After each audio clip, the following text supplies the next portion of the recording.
moi, la Smart City, elle est liée à cette qualité de vie de l'humain avant toute autre chose.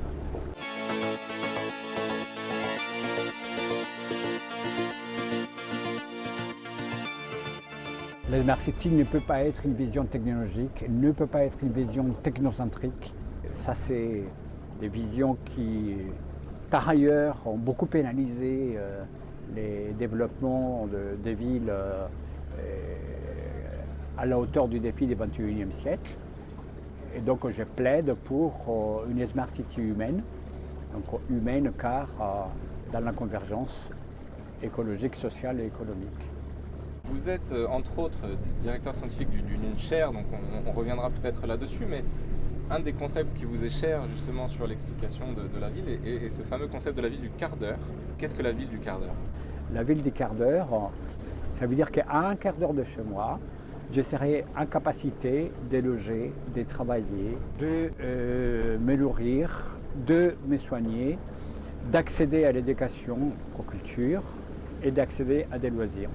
Ça veut dire qu'on répond à une autre manière d'aménager la ville dans laquelle l'espace public il n'est pas proposé pour que les voitures circulent vite pour aller joindre à une heure mon lieu de travail par rapport à mon lieu de logement.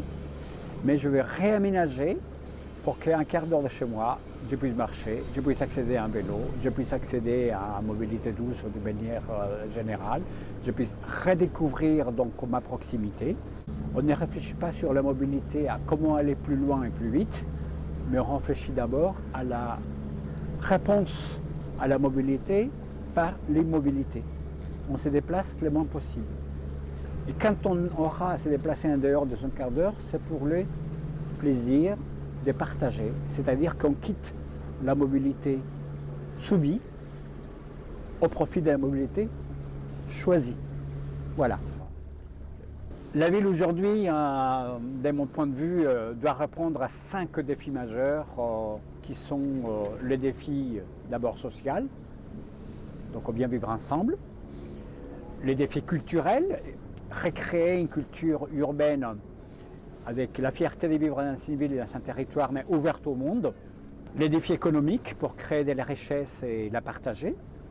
Les défis écologiques face au changement climatique, mais également face à la rareté des ressources et leur fragilité pour avoir un autre mode de production et de consommation. Et les défis de la résilience, c'est-à-dire pouvoir faire face au côté anxiogène de la ville et à tout ce qui est les imprévus qui arrivent à tout moment et qui peuvent bouleverser la manière qu'on vit dans la ville. Vous êtes directeur scientifique de la chaire ETI, Entrepreneuriat, Territoire et Innovation, que vous avez monté donc en gouvernance tripartite avec votre think tank Live in the Living City, donc vraiment ce concept de ville vivante avec l'IAE de Paris, Paris Business School et avec la Sorbonne Paris 1. En quoi tout ce travail consiste? Notre chaire, elle est pluridisciplinaire, elle est polycentrique, parce qu'il y a plein de hubs en France et dans le monde. Elle s'intéresse à réfléchir au lien entre ville et territoire, création des valeurs. Elle fédère des acteurs scientifiques, elle fédère également des acteurs de la décision des villes, donc des maires, des associations des maires. Elle fédère des acteurs de l'innovation, elle fédère des réseaux de maires à travers le monde et elle est soutenue également par les mécénats des sociétés industrielles qui nous font confiance pour qu'on développe de nouveaux paradigmes et de nouvelles idées sur ce que peut être le devenir des villes et territoires. Et nous nous intéressons aux intersections. Quelle est l'intersection ville et territoire sur lequel nous devons aujourd'hui travailler pour changer le paradigme quand la menace climatique aujourd'hui pèse sur tous.